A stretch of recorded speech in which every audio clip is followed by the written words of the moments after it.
자, 계속해서 문제 45번 보도록 하겠습니다. 혈액을 원심 분리한 후에 혈청을 관찰하고 있다. 무엇을 확인해야 하는가? 라고 해서 사진을 줘주고요. 이렇게 혈청을 들고 있는 사진이 나와 있네요. 이거는 가장 간단한 거니까요. 여기서는 쉽게 답을 풀고 그러고 넘어가도록 할게요. 자, 일단은요. 혈청을 관찰하고 있잖아요. 그러면서 관찰하고 있는데 우리가 임상화학 뭐 여러 가지도 있겠지만 여기서는 지금 임상화학을 푸는 거니까 그래서 가장 중요한 부분들은 뭘 확인해야 하냐면 여기 그 답도 나와 있지만요. 첫 번째 용혈, 그 다음에 또 하나 피브린. 요 두 개를 먼저 확인을 해야 돼요. 용혈이라고 얘기했을 때 우리가 기본적으로 얘기 드릴 수 있는 게 뭐 포타슘 같은 경우, 그죠? 용혈이 되면 포타슘의 수치가 올라가잖아요. 그것처럼 그 용혈이 된 그 검체를 가지고 검사를 했을 때 분명히 영향을 받는 그런 항목들이 있을 거란 말이에요. 그죠? 그렇기 때문에 이 용혈이 나왔을 때는 대부분은 어떻게 처리한다? 대부분은 재체열, 리샘플을 요구를 하게 되잖아요. 뭐 병동이든 안 그러면 외래 체열이든, 그죠? 무슨 거 왔을 때 이렇게 용혈된 검체가 만약에 왔다 그러면 이거는 분명히 다 리샘플을 요구해야 된다는 게 가장 큰 특징인 거고요. 또 하나 피브린이라고 말씀드렸는데 피브린이 되면 어떻게 돼요? 여기 이제 피브린이 이렇게 꼈어요. 그렇게 되면 얘는 어떻게 돼요? 다시 원심을 시켜야 되잖아요. 그죠?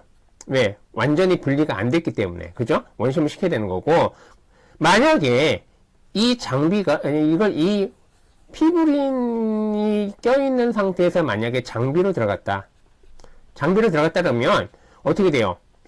온전하게 검체를 얘가 빨아들여서 채취를 해서 검사가 들어가야 되는데, 장비 속에서. 그죠? 그렇게 되는데, 어때요?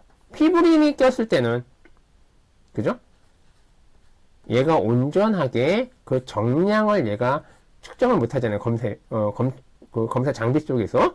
그렇게 되면 어떻게 돼요? 검사가 뭐 낮게 나오든, 안 그러면 검사가 높게 나오든 해서 정확한 데이터를 내보낼 수가 없는 거잖아요. 그죠? 그렇기 때문에 가장 먼저 확인해야 되는 부분은 용혈이나 피브린, 그 섬유소나 이런 부분들이 있는지 없는지를 먼저 파악을 한 다음에 정확하게 검사 장비를 통해서 검사를 진행해야 된다라는 가장 큰 특징을 가지고 있는 겁니다.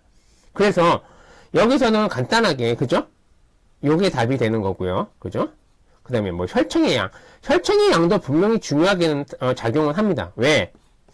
검사 장비에 들어갈 때 적정하게 그 검체, 그쪽 혈청의 양이 충분해야지만, 그죠? 충분해야지만 검사를 들어갈 수 있는 그 검사의 조건이 성립이 돼요.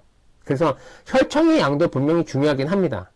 그렇지만 여기서는 가장 먼저 확인해야 되는 거는 요게 답이 되기 때문에 그런 거고요. 그 다음에 버피코트의 양 필요 없고, 블러드 컬처 양 이런 거 아니에요. 그리고 응고 여부, 물론 섬유소라는 부분들이 있겠지 하지만 전체적으로 이 응고 여부는 상관이 없고, 가장 좋은 그런 지문의 답은, 그죠? 이 용혈과 섬유소 유무를 꼭 확인해야 된다라고 해서 2번이 답이 되는 겁니다. 아셨죠? 자, 그래서 간단하게 풀어봤습니다. 45번의 답은 2번이 된다라는 거. 이거는 놓치시면 안 된다라는 겁니다. 아셨죠? 자, 이래서 45번 마치고요. 다음 46번에서 또 문제 풀어보도록 하겠습니다.